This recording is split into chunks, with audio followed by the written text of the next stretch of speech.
What's the deal, y'all? This your man King Eric, the media assassin, coming at y'all with another video. Subscribe, hit that like button for me. Chime in so I can get that traffic going on. And also, subscribe to King Eric Productions so that way I can get this page monetized and we can start getting the ball rolling.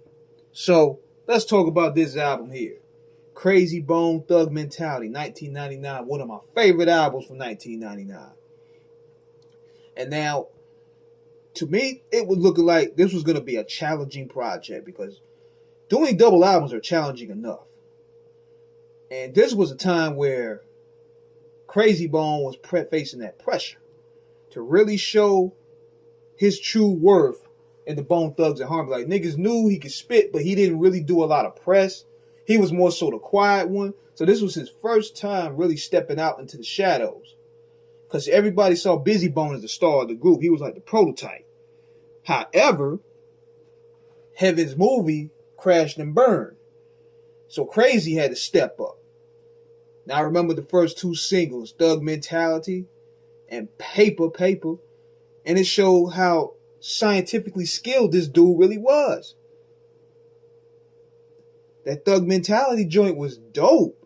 I liked the whole little movie feel that he brought to it. And Paper, it brought the little laid back feel to it that we know from Bone.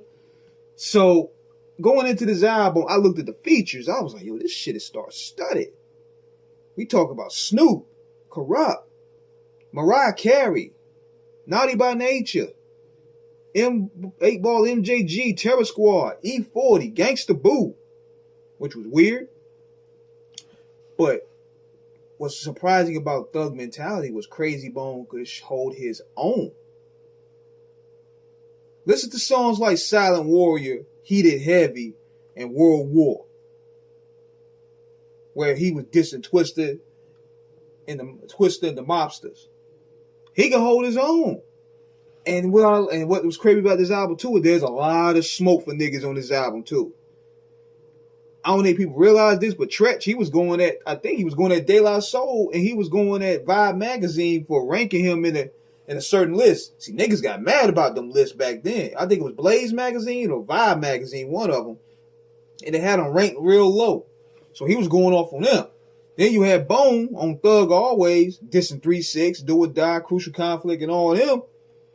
Then you had Shoot the Club Up, which was a shot at 3-6, but it also told an actual event that happened to Bone Thugs, and that showed Krayzie Bones' superb storytelling. Another thing too about this album is it has some strange collabos, just like I mentioned. Like Gangsta Boo being on a project that dissed their own group. It was also a strange collab between him, E40, and Boo, but it worked. And Krayzie, man, he surprisingly did a great job in balancing this thing out. The Mariah Carey joint, I still believe was fire. I didn't know they had a video of that later on. Like, he should have put that out as the fourth single around that time. Then they had joints for the Down South with MJG and 8-Ball. If you a pimp, nigga, pimp them hoes. If you a hustler, make your dough. Like, man. Then I liked Night Riders and the Dummy Man skit. But Krayzie really showed his worth on this album, man. He showed he was a player.